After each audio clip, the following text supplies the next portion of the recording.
My name is Dennis Gill with the Americans in Wartime Experience, and today's date is 12 June 2021, and I'm in Stevens City, Virginia, and I've got the opportunity to speak with John Beegle.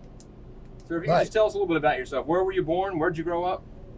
Well, I was born in Cumberland, Maryland, and I grew up in Cumberland, Maryland, and I was drafted into the Army from Cumberland, Maryland, and I lived there all my life. I still live there, and that was the only time I was away from town was when I served in the Army, and that was in 1945 and 1946. And so that would have been World War II. World War II, yes. Why did you decide to join the Army? Well, I was drafted. I guess I didn't Okay. really make any decisions on it. Right. I didn't think I could get in the Air Corps because my vision wasn't 20/20, and Right. so I just they stick. I think that at that point in time they were putting most everybody in the Army or in the infantry. That's Right. where I ended up at Camp Fannin, Texas, Right. which was a IRTC Infantry Replacement Training Center. The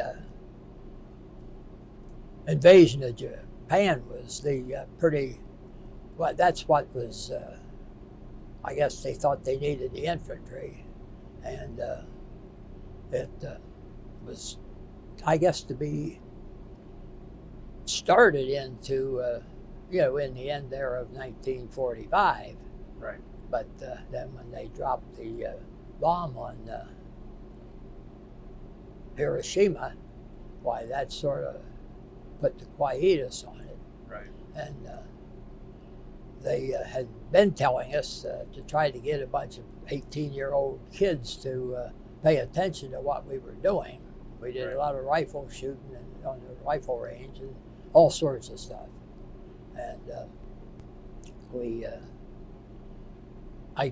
they expected us to be, into the, to be somewhere in the invasion of Japan.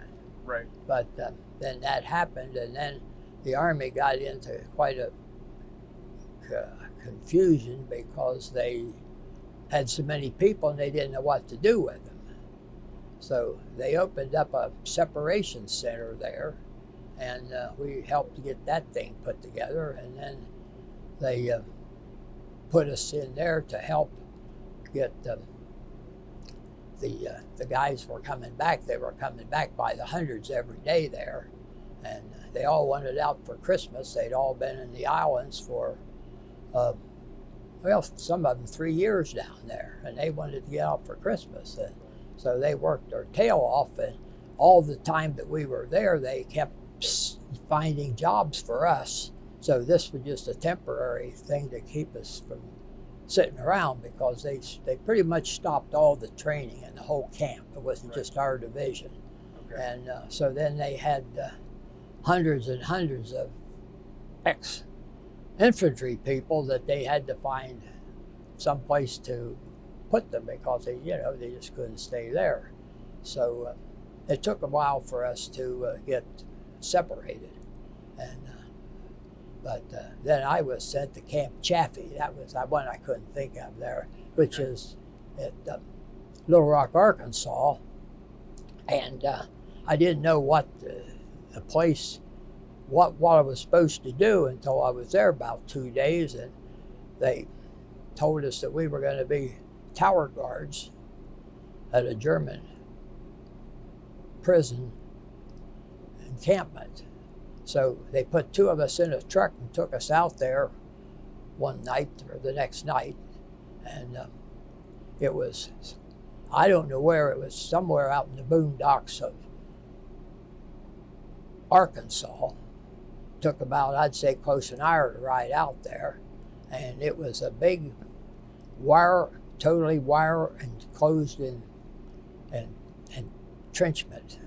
It had that combination barbed wire and the sharp, looked like about a 4-inch piece of steel, Okay. sharp as a, and they had probably thousands of going around this building, and that's all the road was. So we two guys that were sent out there, we were sent up on the tower. We were tower guards, and Okay. we had a 30 caliber machine gun with about 1,000 rounds there, and we had a big searchlight, and we were just, I was on one corner and he was on the opposite corner, so I had one side to watch in one end, and he had the other watch in the end. Okay. So we were there all night then, and then we stayed there the next day, and then we went back up the next night.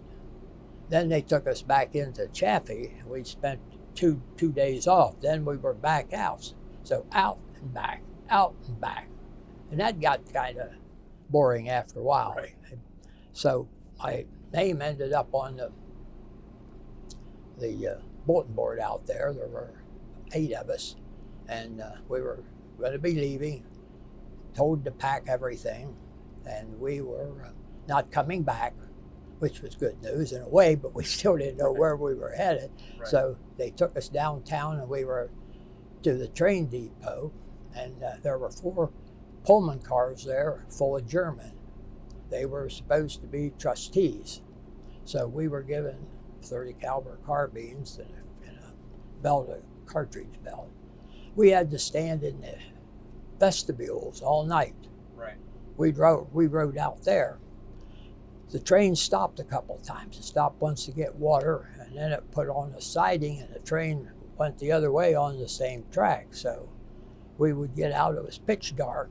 We had no flashlight. We didn't know whether we were walking with snakes or who was out there. But so it went well, and finally we got up to approximately somewhere between Denver and Colorado Springs, and there they'd stopped the train, and there was a lot of trucks and other GIs there, and they came on immediately and started taking the prisoners off, and we had gathered up we had to fasten our duffel bags onto the rail to keep it from flight, because you couldn't stand. You had to have your rifle over your shoulders all the time, so we had to stand all night and so forth. And so then we got taken into Camp Carson, and that was where the 10th Division, Martin Division, that's where they trained, because we were right there beside Cheyenne Mountain. Okay. So there they had some officers, bunch of, like I would say, first lieutenants or second Louis, whatever, kind of low people. And so I was only there about, I'd say, a month.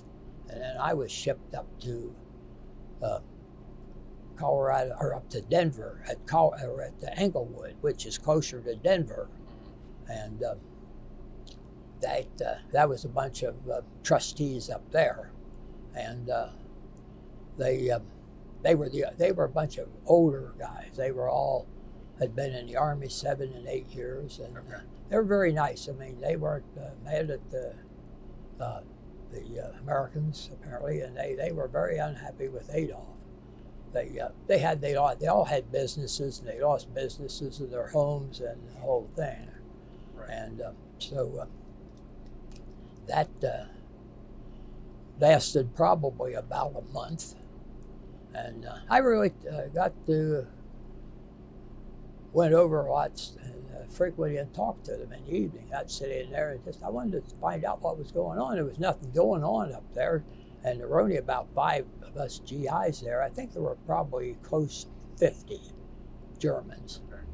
And they were sent out, and they went out. In other words, we didn't even go with them. They had a group leader, and he took about a dozen of them out every day, different ones. Right. And they worked and cleaned, mowed grass, and all that sort of stuff. So when that ended, why they sent us the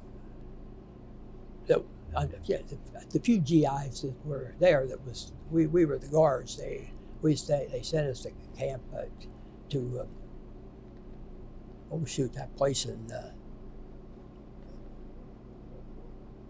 I can't forget it, in Kansas. And there I was there 2 days, and then I happened to end up being sent to the 770th Military Police Battalion in Fort Sam, at Fort Sam Houston in San Antonio, Texas. So that's where I ended my Army career. I was discharged from there then at the convenience of the government.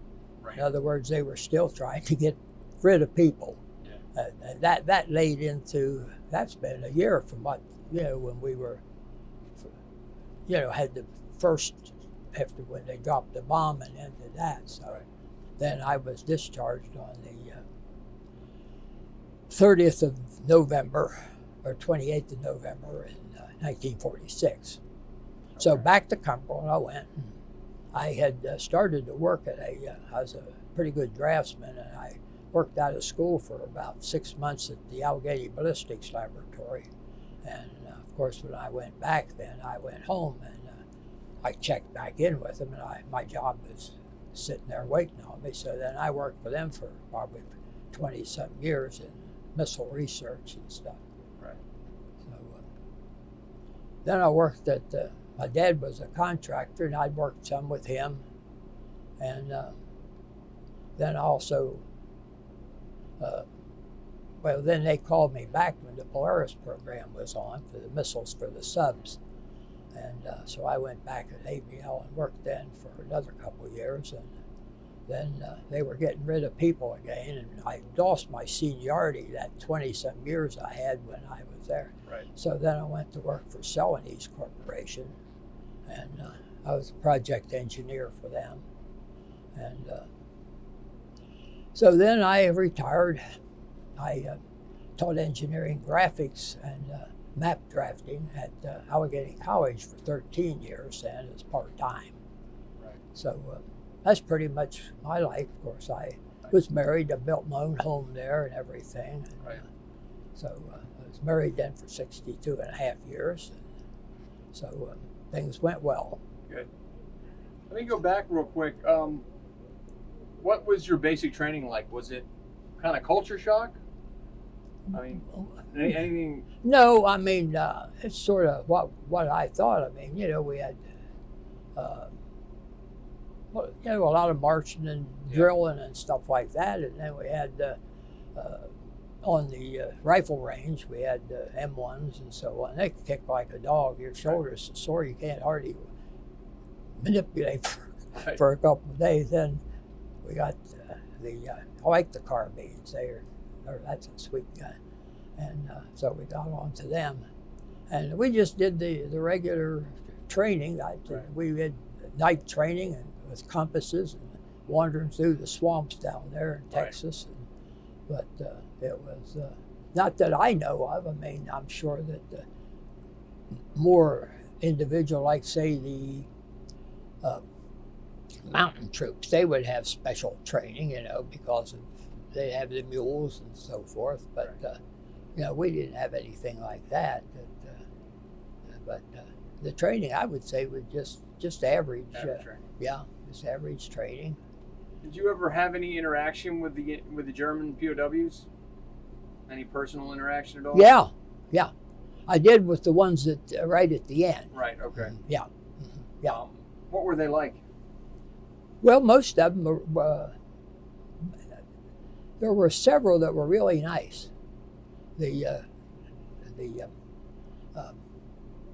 I'll call him the group leader. He was very nice, and there was one guy that was particularly nice. He was a fighter pilot. He was shot down over Belgium, and he was a sculptor. Okay. And he had made me a little dog out of a piece of wood, and it's excellent. It's about this high, and he's up on these honkers, and his little feet are holding his feet like that. It's a beauty. And you can tell it was a piece of wood because the bottom of it had a little slope on it. So then I made a little thing to put him in. I thought it was so special. Then I had to sand that off and to get him so he didn't sit cockeyed in the thing. But he carved that. I don't. He must have had it before, and then he gave it to me the morning he left. He said, "Walked over, this for you, John." And he handed me that, and he turned and left. And Did any of them ever try to escape? No? No. So they pretty much basically behaved. They could have gotten out of there anytime. In other words, it was a very loose connection there. But I mean, everybody knew it. You know what I mean? And they went out with the. They always had somebody on the gate there. Right. But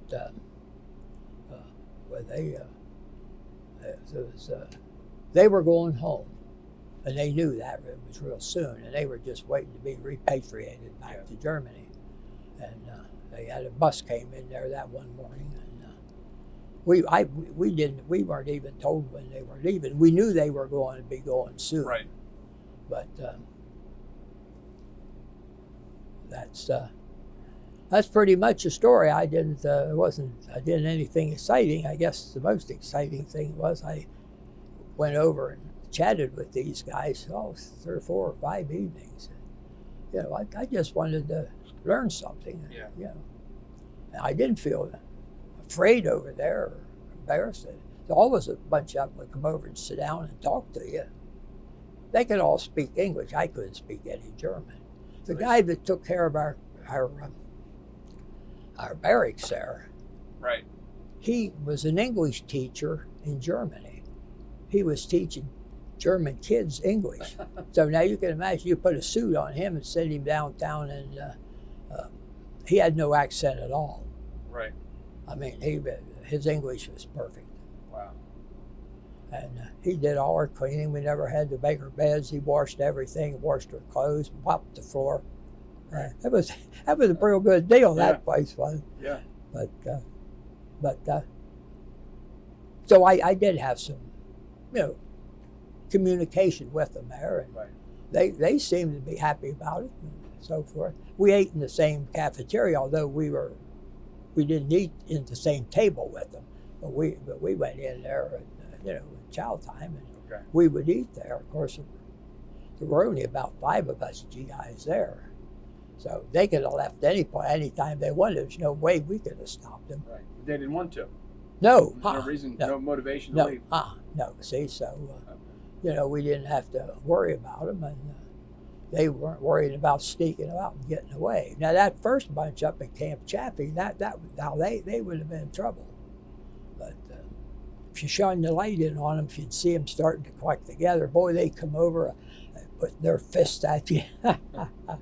But anyway, just to sort of wake them up down there a little bit. Right. But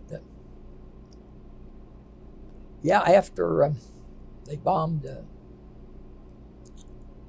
the Japanese cities, Nagasaki, and the other one was Nagasaki, the second bomb.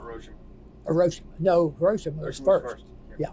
Nagasaki was the second one. I have to think. Enola Gay was and Fat Boy was the bomb. Yeah. And there was another one, I forget the name of the other bomb on the boxcar was. Boxcar was a plane. Yeah. Mm-hmm. Is it Little Man? I think it was Little Man or Little Boy or something. Little Boy or something. Yeah. So one of the reasons we record these interviews and capture them is to preserve them for future generations. Yeah. Mm-hmm. What message would you send to somebody who might watch this in 100 years? Oh boy. Well, I guess I was extremely lucky. I got in. I wanted to do my part. Even though I did what I was told, and to the best of my ability, and just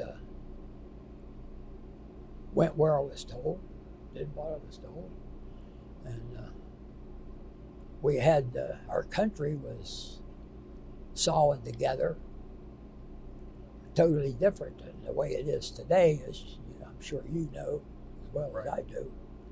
100 years from now, I have no idea how things would be. I'm not too sure whether people are. I don't think they're very interested in this kind of things today. I mean, the young people, they're what they're getting in school. Right. So, I mean, I'm not in the education field at all anymore. But of course, I just thought there was the guy that had signed up. It was the college had just moved there from another location there in Cumberland area. Right. And the dean knew that I had worked with the mechanics and the drawings and stuff. Well, I had for 20-some years, and I also had an ICS course on from the GI Bill, so I knew what it was doing. In other words, I knew the drafting. That was definitely. I mean, but the kids back then, some of them, they had never had any drafting or anything in the things. And then when they wanted me to develop a course for the forestry students, they taught them how to survey. But then when they got done surveying, they didn't know how do you draw a map? We don't know how to draw anything. Right. So that's where that came in. But it's sort of a little bit off of what you asked me, but I wouldn't have any idea. I know a lot of people are trying to get information from World War II soldiers, or somebody came through our town up there, but it never amounted to anything. Right. But I forget who it was, 3 or 4 years ago. A real good friend of mine's also World War. He was a Navy guy, but he's a year and a half younger than I am. So he wasn't in before. He went in 46. Yes. But I can't answer that. I really can't. That's a tough question. Yeah. Well, sir, I want to thank you for sitting down and talking to us, taking some time out of your day. Yeah, well, we really appreciate that. Yeah. And on behalf of the Americans of Wartime Experience, I want to thank you very much for your service. Okay, to your thank country. you. Thank you.